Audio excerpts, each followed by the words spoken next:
휴가철이고 해서 아마 오늘 제가 공식적으로 받은 분은 임지영 권사님, 임명숙 집사님이신데 아마 두 가정이 어딜 가신 것 같은데요. 그 나머지는 혹시 주일 빠지시면 제게 직접 연락해도 좋지만 저보다는 목장지기들한테 꼭 연락하시는 게 좋아요. 그리고 목장지기들도 목장 가족들 동태를 파악하고 있는 게 좋을 것 같습니다. 오늘은 그리스도인의 세상 살아가기 이런 사실 제가 개인적으로 굉장히 좋아하는 토픽입니다. 제가 개인적으로 중요하게 생각하는 그런 설교라고 볼 수 있는데 시간은 상당히 너무 짧습니다. 제가 제 설교를 한번 자평을 한번 해보려고 하는데요. 제 설교는 그래도 좀 이해하기 쉬운 편이라고 생각합니다. 신학적인 용어를 가능한 많이 사용하지 않으려고 하고 또 현실과 동떨어지지 않기 위해서 현대에서 사용하는 현대 언어를 제가 되도록이면 사용하려고 노력하고 또 이성적인 만족도 줄 수 있어야 된다 생각하기 때문에 논점에 대한 논리를 갖추려고 노력을 합니다. 그러면서도 또 초점이 하나 되도록 설교를 되도록이면 그 포인트를 단순하게 하려고 노력합니다. 그러니까 무엇보다도 좀 직설적이고 도전적인 편입니다. 제 설교가 요즘은 많이 제가 느려졌는데 저도 놀랐어요. 느려졌는데 사실 제 설교 스피드가 굉장히 말 속도가 빠른 편이에요. 그리고 설교가 좀 강하다 이제 그런 이야기를 많이 듣습니다. 제 스스로도 그렇게 생각을 합니다. 그게 아마 제 성향일 수도 있고 생각해보면 제가 풀타임을 시작할 때 청년 사역자로 시작했기 때문에 그 청년들에게 먹히는 설교를 자꾸 하다 보니까 아마 이렇게 익숙해진 것 같아요. 그래서 어른들에게는 좀 편안하게 다가오지 않을 수도 있어요.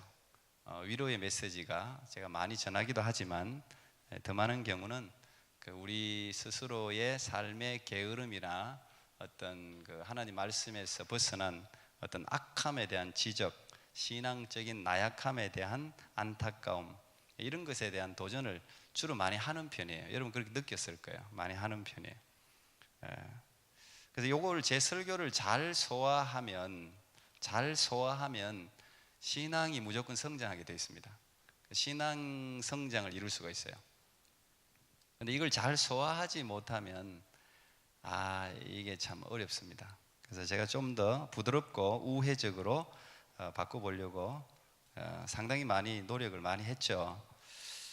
쉽지는 않습니다. 제가 혹시 여러분 오해할까 싶어서 제가 하는 설교에 대해서 잠깐 이야기했는데 제가 지금 오늘도 계속 지금 설교자니까 설교를 새벽에도 하고 계속 지금 하는데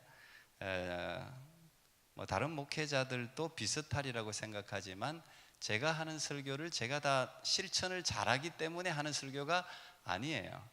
제가 스스로 설교하면서 스스로 양심에 그리끼는 설교가 많죠. 그럼에도 불구하고 하나님의 말씀이기 때문에 필요한 말씀이라고 생각하면 이건 내 개인을 뛰어넘는 하나님의 말씀이기 때문에 여러분에게 이제 전하는 것이죠. 특별히 제 스스로가 부족함을 느끼기 때문에 세상을 살아가면서 오늘 이 그리스도인의 세상 살아가기에 저도 포함되잖아요. 목사 이전에 저도 그리스도인이지 않습니까? 이제 그리스도인 이게 굉장히 중요한 우리의 정체성인데 그리스도인으로 세상을 살아가면서 가지는 신앙적인 고민이 많아요. 이런 걸 이제 여러분들과 함께 설교를 통해서 나누기도 하죠. 혹시 제 설교를 들으면서 양심의 가책, 신앙적인 양심의 가책을 받으시는 분이 있다면 일단은 좋은 거예요. 그건 양심이 살아있다는 거기 때문에 좋은 거예요. 찔리는 분이 있다면은 근데 그 찔림에서 그치면은 안 좋아요. 성령께서 그 찔림에서 그치지 않고 성장으로 나아가서 상쾌함을 얻는 여러분 되기를 축복합니다.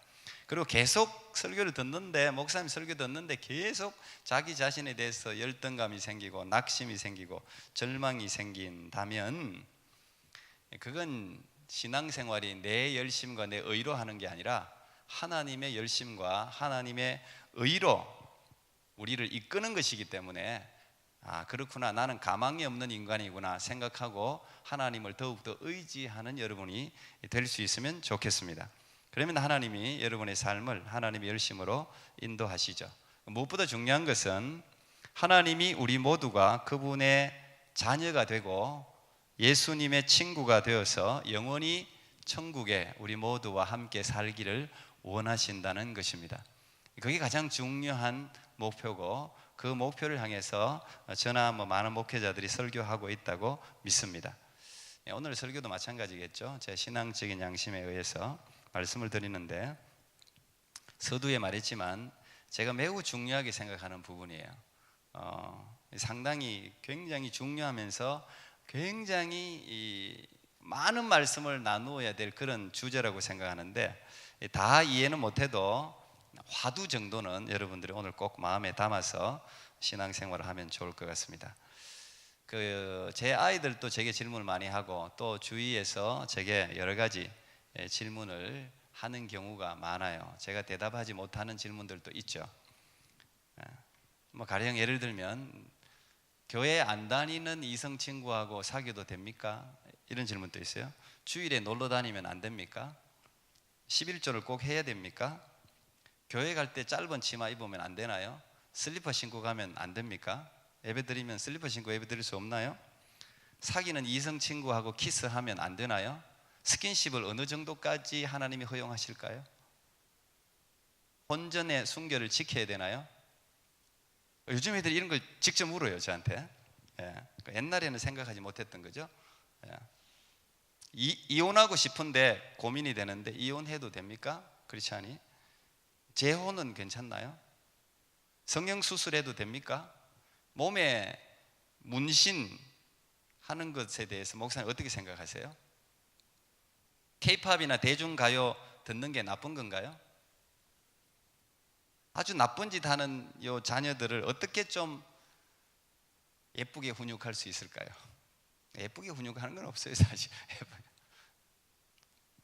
가장 최근에 들었던 질문은, 우리 딸 중에 한 명이 질문했는데, 왜 우리는 맥주를 마시면 안 되나요? 친구들은 다 마시는데. 요즘 또 포드가 또 맥주 값을 확 일불로 낮춰갖고 또 이야기하던데, 맥주 또 잘못하면 또 그러니까. 잘하면 휴가 때 한잔 하고 오겠습니다. 맥주는 곡주인데 왜 마시면 안 되겠어요? 사실 술들이 대부분 곡주가 많죠. 곡식으로 빚은 거기 때문에 마실 수 있죠. 마신다고 지옥 가겠어요? 잘 알아들으세요. 또 술 좋아하시는 분들. 어쨌든 음주 이야기는 제가 우리 교회 홈페이지에 보면 나와 있습니다. 한번 참조해서 읽어보세요. 그래서 목사가 뭘 대답하기는 상당히 어려워요. 그 누구랑 마시느냐, 그 사람이 어떤 사람이냐에 따라 달라요. 마셔서는 안 될 사람이 있고 마셔도 되는 사람이 있는데, 어쨌든 이게 맥주 한 잔, 또 고기를 먹으면서 위스키 한 잔 정도, 그거 다 곁들여서 궁합이 맞는 건데 먹을 수 있겠죠. 그런데 애들 보고 내가 먹으라 소리를 못 하죠. 이제 요 이야기를 제가 하려고 하는데, 왜 우리가 이런 질문들이 생기느냐. 이제 이런 질문들에 대해서 제가 심포지움을 가지고 토론을 하고 이런 데 관심이 굉장히 많아요. 사실 이런 걸 우리가 많이 가져야 돼요. 그래야지 우리의 이 지평이 넓어지고 사고의 지평도 넓어져요. 그래서 아주 편협한 그리스도인이 되지 않아요. 그러면서도 깊이 있는 그리스도인이 돼야 되거든요. 이게 이런 질문들을 던지는 근본적인 이유는 우리가 그리스도인이기 때문에 이런 질문을 던져요. 그리스도인이 아니라면 고민하지 않아도 될 문제들이잖아요. 술 한잔 하는 거 그리스도인 아닌데 마시든 말든, 돈이 있으면 마실 거고 돈 없으면 못 마시는 거지. 그리스도인이니까 우리가 고민하는 거예요. 문신 새기고 싶으면 새기고 말고 싶으면 마는 거지. 이제 성경이, 그래도 성경을 좀 아니까 성경이 도대체 여기에 대해서 찬성을 하느냐 반대하느냐를 묻고 싶은 거예요. 자기 신앙 양심상. 자, 여기에 이제 우리의 고민이 있습니다. 세상 사람들과 함께 세상이라는 곳에서, 이 세상을 떠나면 안 되잖아요. 우리가 이 안에 살면서 우리는 그리스도인이라는 정체성을 가지고 있기 때문에 여기에서 오는 갈등, 자, 이런 부분들이 참 사실 중요해요. 세상 사람들과 똑같은 세상에 살면서도 그리스도인은 다른 행동 기준을 가지고 있어요. 기준이 좀 틀려요. 우리는 분명히 캐나다 시민권자이기도 하고 한국 국적을 가진 사람이기도 하지만 동시에 우리는 하늘의 시민권을 가진 사람들이에요. 땅의 법도 있고 하늘의 법도 있죠. 근데 우리가 이 땅에서는 기르도 100년을 사는 것이고 우리가 믿는 대로라면 하늘나라는 영원이라는 시간을 살아가는 곳이에요. 여기서 갈등이 생기는 것이죠. 만약에 이 정도 갈등하는 분이 있다면 그래도 신앙적인 양심이 살아있는 분이에요. 근데 우리가 이 세상이라고 할 때 두 가지 기본적인 의미가 있어요. 세상이라고 할 때 첫 번째 세상은 하나님이 만드신 아름다운 세상이에요. 성경의 세상이라고 할 때 하나님이 세상을 이처럼 사랑하사 할 때는 하나님이 만드신 세상을 이야기해요. 두 번째, 우리가 대부분 기독교인들이, 오늘 저도 마찬가지지만 이 세상이라는 의미는 사단이 하나님을 거역하고 아담과 하와를 유혹해서 죄를 짓게 만들므로 하나님이 사단을 하늘의 세계에서 쫓아내셨어요. 그때 타락한 천사들, 천사 중에 3분의 1을 데리고 쫓겨난 곳이 바로 우리가 살고 있는 이 세상입니다. 그러므로 이 세상은 우리가 흔히 사단이 공중 권세를 잡고 있다 이렇게 이야기하죠. 사단이 우글거리는 곳이에요. 다시 말하면 사단의 가치 체계가 지배하는 세상, 하나님의 법을 거부하는 세상, 그럴 때 세상이라고 씁니다. 지금 우리 보고 있는 게 모두가 다 나쁘다는 게 아니라 그런 가치 체계를 이야기하는 거예요. 그럴 때 우리가 세상이라고 이야기해요. 오늘 제가 세상이라고 할 때는 그 세상을 이야기하는 것입니다. 우리 모두도 이 세상에 살고 있지만 세상 사람들이나 그리스도인이 똑같은 부분이 많아요. 일단은 발을 딛고 땅에 산다는 부분도 똑같고 살아가는 방식도 크게 다르지 않죠. 무언가를 막 욕망을 가지고 뭔가를 자기가 목표를 가지고 구하고 한다는 측면에서도 비슷해요. 그런데 궁극적으로 구하는 것과 그 구하는 것을 자기가 붙드는 방법에 있어서는 달라요. 오늘 우리가 야고보 4장을 읽었는데 이 4장이 지금 그 이야기를 하고 있는 것입니다. 싸움과 다툼이 너희의 정욕으로 난다 그러면서 너희가 욕심을 내어도 얻지 못하며, 이제 이게 공동번역이나 새번역이나 다른 번역서 읽어보면 여러분 조금 더 이해하기 쉬운데, 세상 사람들이나 우리나 뭔가 원하는 것을 얻기 위해서 막 노력하는 것은 똑같아요. 이 세상 사람들처럼 눈에 불을 켜고 노력하면 더 좋겠어요. 노력이 좀 부족한 것 같아요, 우리는. 근데 어쨌든 세상 사람들 얼마나 노력하고 사냐 하면 내가 가지고 싶은 것, 그 가지고 싶은 것을 못 얻으면 그걸 가지고 있는 사람을 죽여서라도 그걸 얻는 거예요. 오늘 그 이야기예요. 욕심을 내어도 자기 욕심을 내는데 얻지 못하면 살인하면서라도 얻는다 이 말이에요. 내가 뭔가를 가지고 싶고 탐욕이 있는데 그걸 취하지 못할 때는 다른 사람하고 막 다투고 싸우면서라도 그걸 자기가 손에 쥐기 위해서 노력하는 게 세상이다 이 말이에요. 정말 오늘 현대도 마찬가지죠. 정말 경쟁 시대를 우리 살아가잖아요. 무한한 경쟁 시대도 그러잖아요. 정말 살벌한 경쟁 시대를 살아갑니다. 내가 쥐고 있는 걸 누군가 자꾸 빼앗으려고 그러잖아요. 내가 이걸 가지고 있기가 힘들잖아요. 힘이 있어야 되고 더 높은 우위를 점해야 겨우 내가 유지할 수가 있어요. 어쨌든 세상은 내가 아무리 쥐고 있어도 누군가 더 힘센 사람이 오면 내 걸 뺏어가요. 나를 죽일 수도 있어요. 그러니까 이걸 지키기 위해서 서로 무한 경쟁을 벌이는 거예요. 사실 전쟁을 지금 벌이고 있는 거예요. 그러나 그리스도인의 방식은 그래서는 안 된다는 이야기를 야고보가 하고 있어요. 그리스도인도 무언가를 얻고 싶은 마음은 똑같아요. 그런데 무엇을 얻고자 하는 것이 있으면 세상 사람들 같이 그냥 폭력을 사용하고 권력을 사용하고 돈을 사용하고 해서 그것을 사람을 죽이거나 다치게 하거나 싸워서 빼앗는 게 아니라, 그리스도인은 후히 주시고 꾸짖지 아니하시는 하나님께 구하라 이 말이에요. 자기가 원하는 것이 있다면 하나님께 구하라는 거예요. 그러면 하나님이 주신다는 것이죠. 힘이나 권력이나 잘못된 방법을 동원하지 말라는 거예요. 여기에 우리 그리스도인의 참 뭐라 그럴까, 이 안타까움이 있죠. 정말 막 빨리 하고 싶은데 예수님의 방법은 그게 아니니까. 근데 성경은 분명히 마태복음 7장에서 구하라 그리하면 너희에게 주실 것이요 찾으라 그리하면 찾아낼 것이요 문을 두드리라 그리하면 너희에게 열릴 것이니 구하는 이마다 받을 것이요 찾는 이가 찾아낼 것이요 두드리는 이에게는 열릴 것이니라. 너희 중에 누가 아들이 떡을 달라 하는데 돌을 주며 생선을 달라 하는데 뱀을 줄 사람이 있겠느냐? 그 다음에 같이 읽어봐요. 시작. 너희가 악한 자라도 좋은 것으로 자식에게 줄 알거든 하물며 하늘에 계신 너희 아버지께서 구하는 자에게 좋은 것으로 주시지 않겠느냐? 믿습니까? 예, 욕심이 많이 없어요. 이 순봉 같은 벌써 아멘 했을 텐데. 예, 하나님이 주신다는 거예요. 구할 때 그리스도인이 무언가를 얻는 방법은 일단은 구하는 거예요. 그 기도죠. 그리스도인이 뭔가를 얻지 못하는 이유는 딱 두 가지예요. 야고보 사도가 두 가지로 정리했어요. 뭘 못 얻을 때 두 가지. 첫 번째는 방금 말한 것처럼 구하지 않았기 때문에, 뭔가 얻고 싶은 건 있는데 거기에 대해서 아무런 내가 하나님 앞에 도움을 요청을 안 해. 구하지 않으니까 못 받는 거예요. 아주 심플해요, 이유가.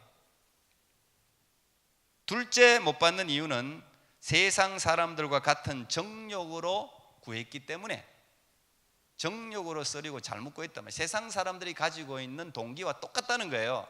그걸 통해서 내가 내 자랑을 하고 내 권력을 과시하고 내가 그냥 내 혼자 그냥 먹고 잘 살고 이기주의적인 욕망 때문에 구하기 때문에 못 받는다는 거예요. 크게는 이 두 가지 때문에 우리가 뭔가를 받을 수가 없다는 것이죠. 그러면서 야고보는 세상과 간음하는 여인들에 대해서 지적합니다. 세상의 친구가 되면 하나님과 원수가 된다는 거예요. 세상과 친구 되는 것이 영적인 간음이라는 거예요. 그러면 세상 사람들하고 적을 두고 살아라, 그런 말은 아니에요. 제가 설교하면서 항상 참 어려운 부분 여러분 다 이해하리라고 생각합니다. 이 말이 무슨 뜻인지. 그러면서 야고보는 하나님은 우리를 시기하기까지 우리를 사랑한다. 하나님으로부터 멀어져서 세상의 가치관들, 세상이 추구하는 것들이 더 좋다고 그걸 따라가는 사람들에 대해서 하나님이 안타까워하면서 시기한단 말이에요. 그만큼 여러분들을 사랑한다는 거예요. 그리고 오늘 말씀 전체를 4장 1절부터 10 끝까지 4장 17절까지 전체를 요약한다면, 제가 오늘 여러분에게 말씀드리고자 하는 것이 월드뷰, 세계관이라는 측면에서 제가 말씀을 드리려고 하는 거예요. 지금 그리스도인이 살아가는 방식과 태도가 있는데, 오늘 이걸 요약하면 이렇습니다. 그리스도인은 세상을 살아갈 때 첫 번째는 겸손하게 살아가야 된다. 겸손. 겸손의 반대를 교만이죠. 근데 우리 교만은 막 내가 고기를 뻣뻣하게 하는 것, 이게 교만이라고 생각하는데, 그게 아니라 성경이 말하는 교만은 하나님을 의지하지 않고 자기 자신을 의지하는 것을 교만하다, 그렇게 이야기해요. 겸손은 뭐냐? 하나님을 전적으로, 자기 자신을 충분히 신뢰할 만큼 힘도 있고 권력도 있고 지식도 있지만 하나님의 말씀을 더욱더 신뢰하는 것을 우리는 겸손하다 그래요. 세상 여러분 살아갈 때 겸손해야 된다 이 말이에요. 두 번째는 하나님을 가까이 하라는 거예요. 하나님을 가까이 하라. 여기 하나님을 가까이 하라고 이번 달 우리 성경 구절이에요. 한 달 동안 야고보서 4장 8절. 근데 여기 하나님을 가까이 한다 이 말은 구약의 제사장이 하나님께 가까이 나아갈 때 쓰는 말이에요. 이 말이. 제사장이 하나님께 가까이 나아갈 때 구약시대에 어땠습니까? 매우 조심스러웠습니다. 왜? 잘못하면 죽으니까.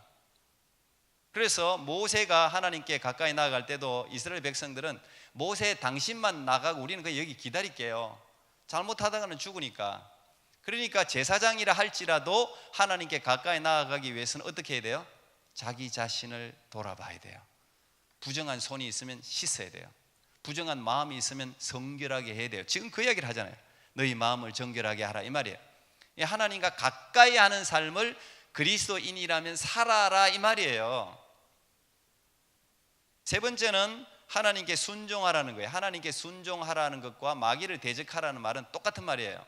하나님께 순종하는데 가장 방해를 놓는 존재가 마귀예요.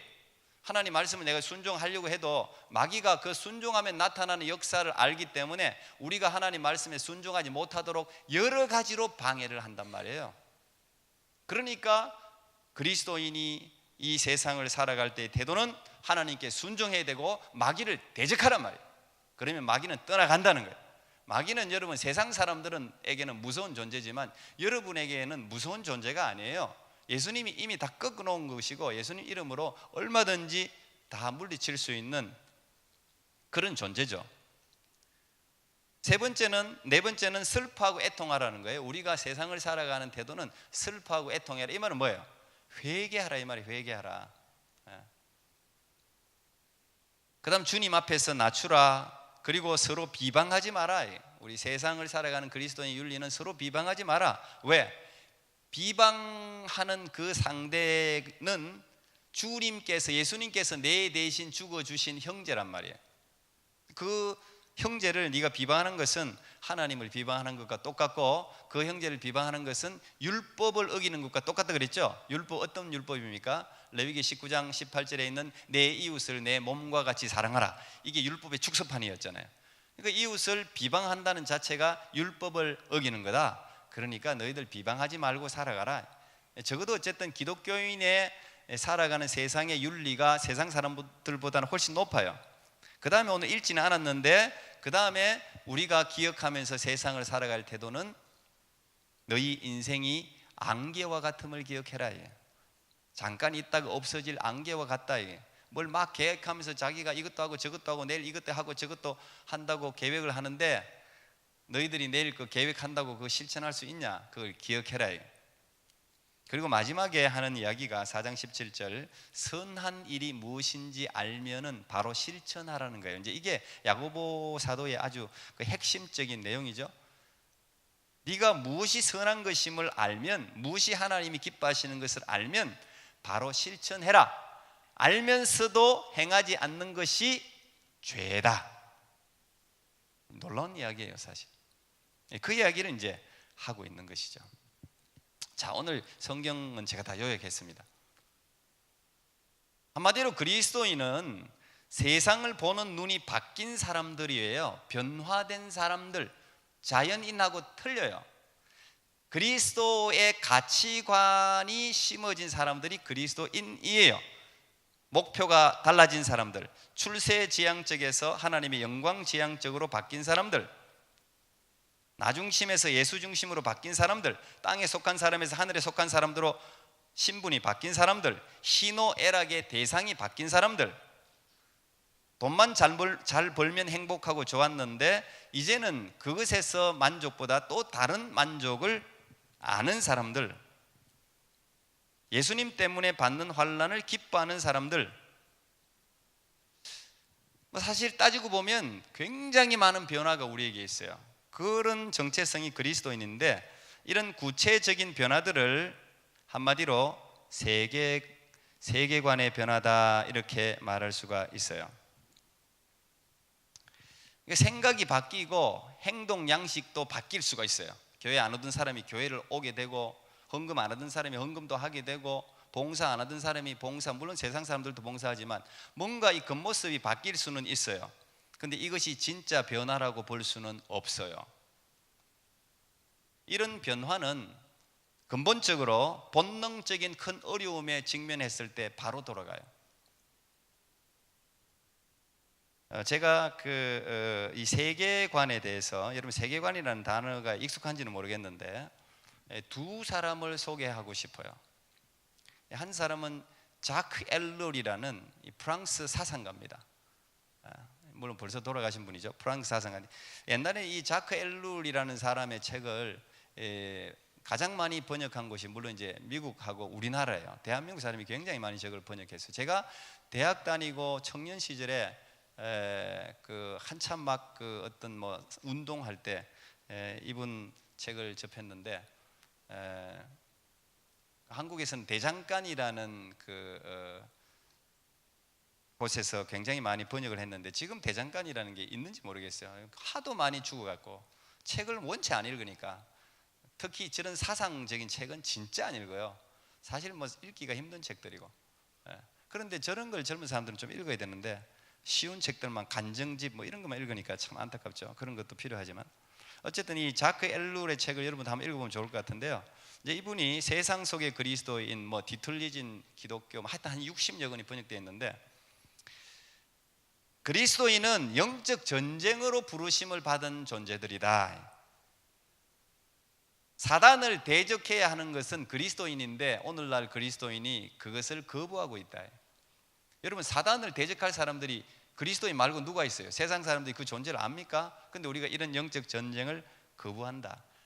설령 영적 전쟁을 해도 기독교인임에도 불구하고 세상의 무기로 맞서고 있다. 그래서 승리는 했는데 영적으로는 패배했다. 뭐 대표적인 게 십자군 전쟁이라고 볼 수 있어요. 세상의 칼로 그냥 하려고 그랬잖아요. 그리스도인이 당면한 과제는 어떻게 행동할 것인가에 대하여 세상이 제공하는 행동 양식을 취사 선택하는 것이 아니다. 이 말도 참 제가 늘 고민하는 그 문제를 이분이 이렇게 표현을 해놨던데, 우리가 해야 될 일은 대중성을 지니고 있으면서도 절망적인 고독으로부터 벗어나게 해줄 수 있는 새로운 생명의 언어를 창출해야 된다. 제가 늘 고민하는 거예요. 이게 너무 기독교적인 걸 하면 대중성이 떨어져요.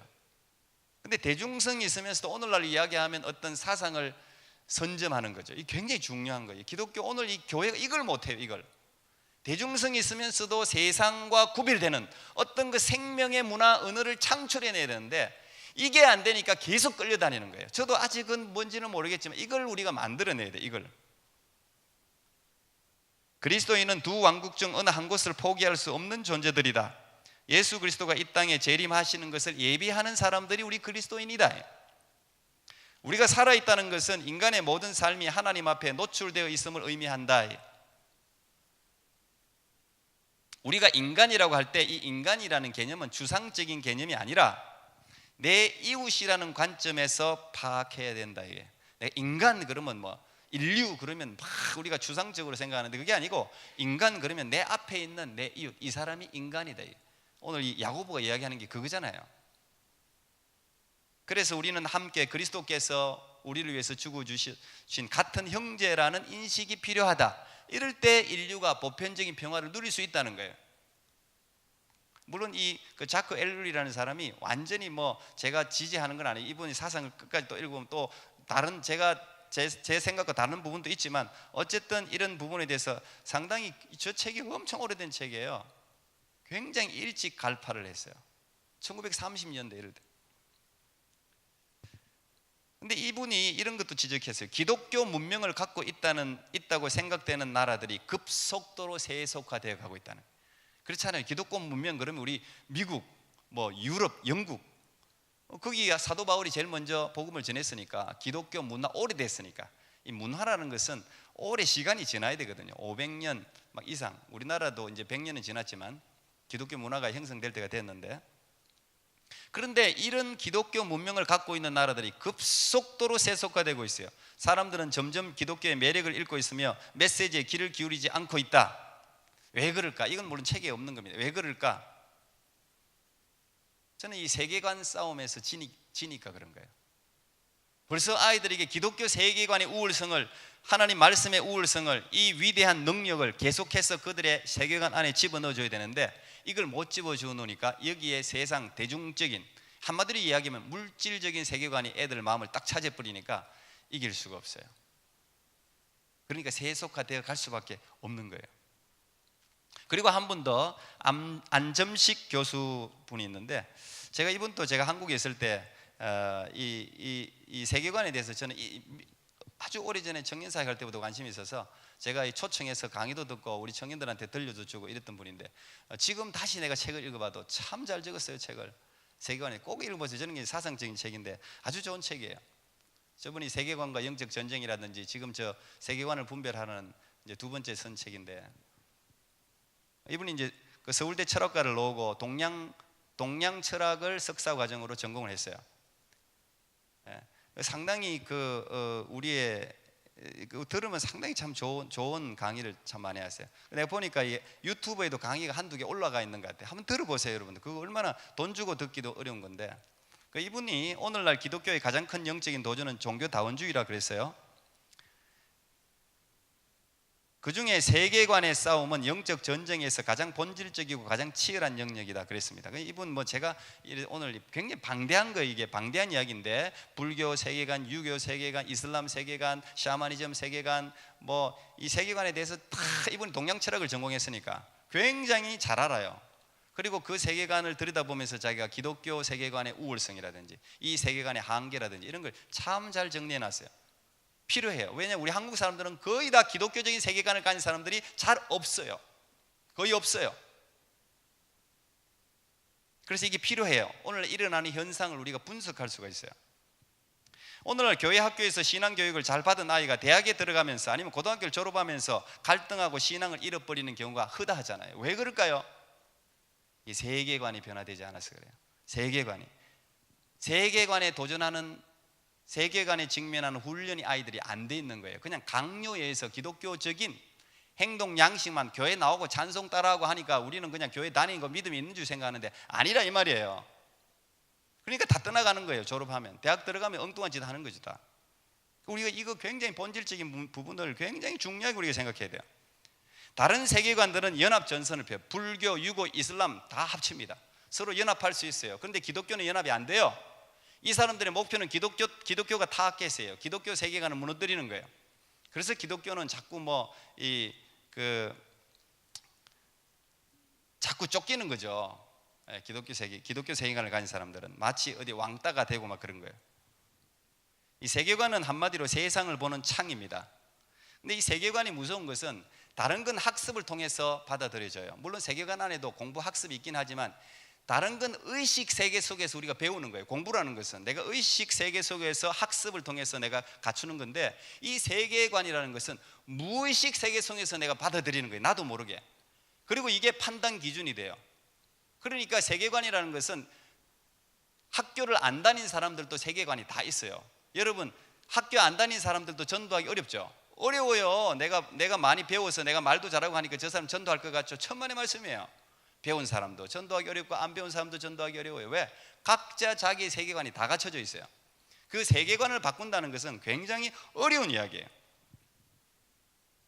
인류 문화학자들이, 제가 문화에도 굉장히 관심이 많은데, 인류 문화학자들이 문화를 설명할 때 이제 이 세 가지 영역으로 나눠요. 아까 이제 처음 그림 그건데, 제일 안에 있는 게 이제 이 세계관. 이 월드뷰라고 하는. 두 번째 세계관 밖에 걸쳐져 있는 게 가치 체계예요. 밸류 시스템, 가치 체계가 있어요. 그 다음에 마지막으로 우리가 눈에 드러나는 게 이게 행동 양식이에요. behavior pattern. 그리고 그게 그냥 형성하는 게, 그걸 우리가 컬처, 문화라고 불러요. 근데 우리가 저 사람 예수 잘 믿어 이제 변화됐어라고 할 때 거의 대부분이 일단은 행동 양식이 바뀌었다는 이야기예요. 그 다음에 바뀌는 게 가치 체계, 이 밸류 시스템도 바뀌어요. 이 생각이 바뀐단 말이에요. 그런데 이건 안 바뀌어요. 월드뷰는 진짜 어려워요. 이게 여러분 안 바뀌니까 항상 제자리 돌아가는 거예요. 근데 이 월드뷰가 어떤 거냐면, 이 월드뷰를 잘 우리가 이해할 필요가 있는데, 가령 이제 태국이나 불교권 나라의 선교사님들이 들어가서 봉사 활동을 해요. 주로 선교사님들이 이제 우리나라 선교사님들도 그렇지만 물질을 가지고 섬기죠. 일단 왜냐면 그 사람들이 가난하니까 돈도 주고 도와주고 집도 지어주고 뭐 하면서 그러면서 그 사람들이 마음을 열죠. 근데 태국이나 불교권, 더 힌두권도 마찬가지인데, 이 선교사님이 계속해서 돕고 도와주고 지원하는데도 감사, 땡큐라는 말을 안 해요. 그래서 처음에 선교사님이 뭐 그런가 보다 생각했는데 계속해서 자꾸 도와주는데 이 사람들이 땡큐라는 말을 안 하니까 이게 섭섭하거든요. 사람이 도와주면 사람이 감사하다는 것도 표시도 하고 말이라도 해야 되는데 그런 말을 전혀 안 하는 거야. 근데 이게 왜 그러냐? 이게 그 사람들의 월드뷰를 알아야 돼요. 이 힌두교나 불교 다 마찬가지인데 업보라는 개념이 있어요. 업보, 그죠? 우리도 너무 잘 알죠. 불교 문화권이었으니까. 이 업보라는 개념은 좋은 업을 쌓으면 좋은 곳에서 태어나고 나쁜 업을 쌓으면 나쁜 사람으로 나쁜 곳에서 태어난다는 게 있어요. 이 사람들 업의 관점에서 보는 거야. 선교사가 자기를 도와주면 저 사람이 좋은 업을 쌓고 있구나 이렇게 생각하는 거야. 좋은 업을 쌓으려면 누군가 저 사람이 뭔가 도우려고 할 때 도움을 받는 사람이 있어야 되는데, 내가 저 사람 좋은 업 쌓는 걸 내가 도와주잖아. 지금 내가 도움을 거부하면 저 사람이 좋은 업을 쌓을 수 없잖아. 그러니까 내가 도움을 받는 건 당연한 거예요. 당연한 거. 나 때문에 저 사람이 좋은 업을 쌓는 거니까. 그런 세계관이 있기 때문에 땡큐라는 말을 잘 안 해요. 이 어린이들이 수용성이 강하다 그러잖아요. 어린이들이 왜 그러냐 하면 어린이들이 이 월드뷰 형성이 아직 완전히 안 됐기 때문에 그래요. 월드뷰가 일단 형성이 돼버리면 이게 굉장히 폐쇄적입니다. 다른 사람 말을 듣지를 않아요. 그리고 자기가 가지고 있는 이 월드뷰는 뭐 여러 가지 경험들을 통해서 축적되는데 그게 진리인 마냥 생각해요. 그게.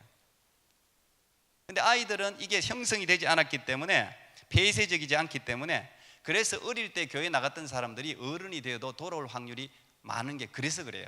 왜냐하면 어릴 때 이 교회 나갔던 이 경험 자체가 월드뷰의 어떤 한 파트로 자리를 하고 있는 거예요. 그러니까 어느 순간에 교회에 가는 거죠. 그래서 여러분, 이 월드뷰가 변한다는 것은 상당히 어렵습니다. 이 사람의 설득으로 세계관이 바뀌는 게 아니에요. 우리가 막 말을 잘해서 저 사람이 뭐 설득이 돼서 교회 왔다, 저 사람이 이제 예수 믿는 사람 돼서 몰라요. 우리는 그냥 따라오는 거지. 행동 양식만 그냥 교회에 한번 따라와 주는 거지. 그래서 사도 바울도 이렇게 이야기했지 않습니까? 고린도전서 2장 4절 5절 보면 내 말과 내 전도함이 설득력 있는 지혜의 말로 하지 아니하고 다만 성령의 나타나심과 능력으로 하여 너희 믿음이 사람의 지혜에 있지 아니하고 다만 하나님의 능력이 있게 하려 하였노라. 그리스도인이 된다는 것은 어려워요. 내가 말로 설득해갖고 그리스도인이 되는 게 아니에요. 이건 성령의 능력이 있어야 바뀐다는 말이에요. 세계관은 그럴듯하게 포장할 수는 있지만 안 되는 거예요. 현대인들은 거의 대부분이, 현대인들 어릴 때부터 우리가 돈 이걸 듣고 자랐기 때문에 거의 다 물질주의적인 세계관이라고 생각하면 틀리잖아요. 다 좋은 차 사고 싶고 그리고 쾌락. 우리 아이들, 젊은 애들은 전부 이런 세계관이 다 자리하고 있어요. 샤머니즘적이고 불교적인 세계관이 다 자리하고 있어요. 마태복음 10장에 보면 부자 청년이 예수님께 나와서 천국 가는 비결을 알려달라고 묻습니다. 나 천국 가고 싶어요. 그 사람 부자야. 가진 것도 많아. 그래서 예수님이 율법을 지켜라. 그러니까 이 부자 청년이 자신 있게 이야기하죠. 나 율법 어릴 때부터 다 지켰습니다. 율법 다 지켰습니다. 그러니까 예수님 뭐라 그럽니까? 네가 진짜 천국 가고 싶냐? 네가 진짜 거듭나고 싶냐? 천국의 사람이 되고 싶냐? 그러면 네가 가지고 있는 물질을 팔아서 가난한 사람들에게 나눠주고 와. 그때 성경이 뭐라고 기록하고 있습니까? 그 부자 청년이 근심하며 돌아가니라. 왜 그럴까요? 월드뷰, 세계관을 예수님이 터치한 거예요. 겉으로 율법을 지키는 것처럼 할 수는 있지만 안에 이게 안 바뀌었단 말이에요. 그걸 바꾸면 네가 천국이 있게 된다 이게. 그만큼 어려운 거예요. 아프리카 같은 곳에 선교사님들이 전도를 하면 사람들이, 아프리카든 우리 중남미 온두라스도 마찬가지고 사람들이 엄청 오죠. 선교사님들은 그것 가지고 이제 실적이라고 이야기하죠. 우리는 이제 다 알지만 사실 그것도 뭐 실적은 실적이죠. 그 가운데 또 몇 명이 뭐 1000명 오면 뭐 제 생각에 뭐 10%도 아마 안 될 겁니다. 진짜 예수께 오는 사람은 10%도 많죠.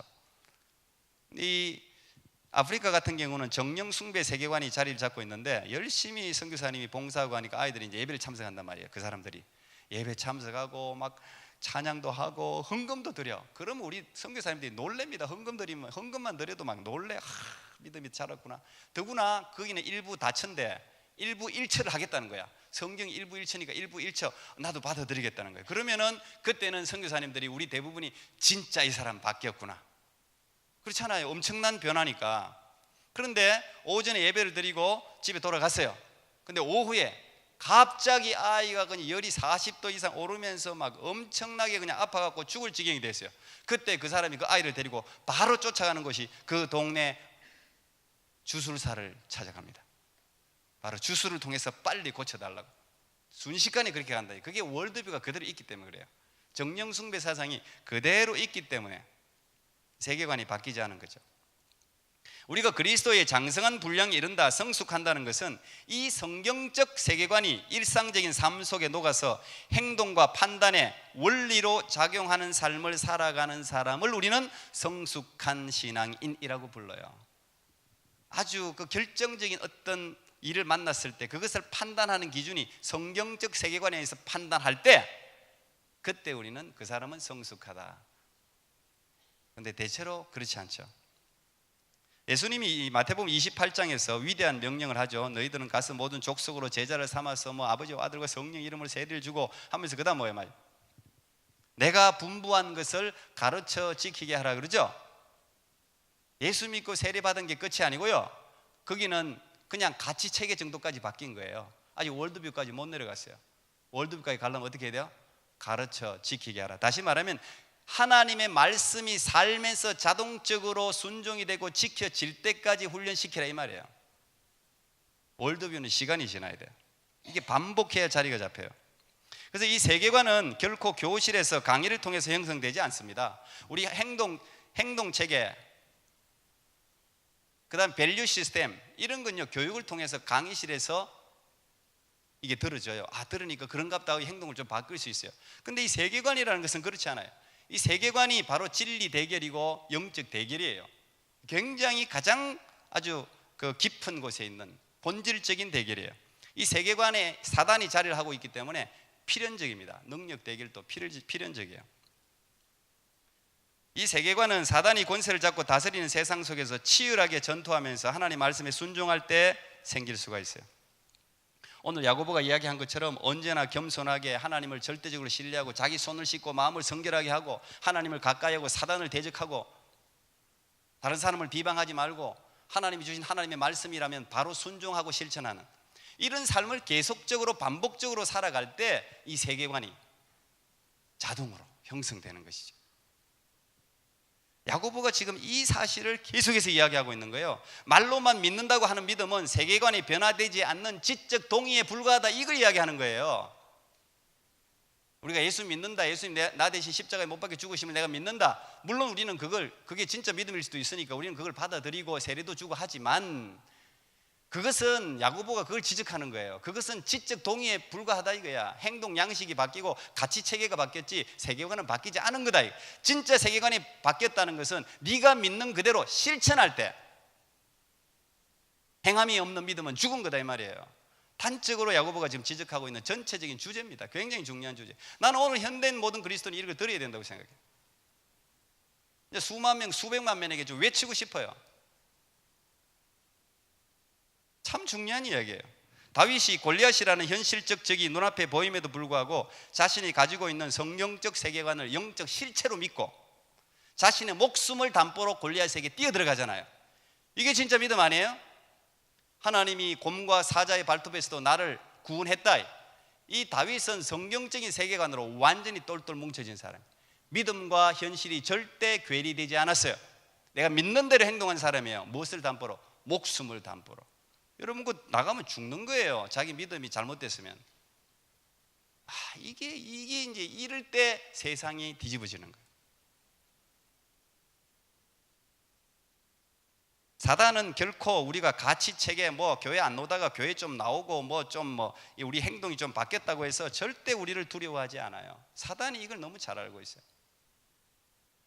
언젠가 환란이 닥치고 삶이 풍요로워지면 금방 자연인으로 돌아갈 것을 사단이 잘 안단 말이에요. 사단이 진짜 두려워하는 것은 세계관이 바뀐 사람들의 기도와 전도와 삶이에요. 그건 능력이 나타나기 때문에. 그건 그냥 무조건 능력이 나타나요. 말만 하면 능력이 나타나요.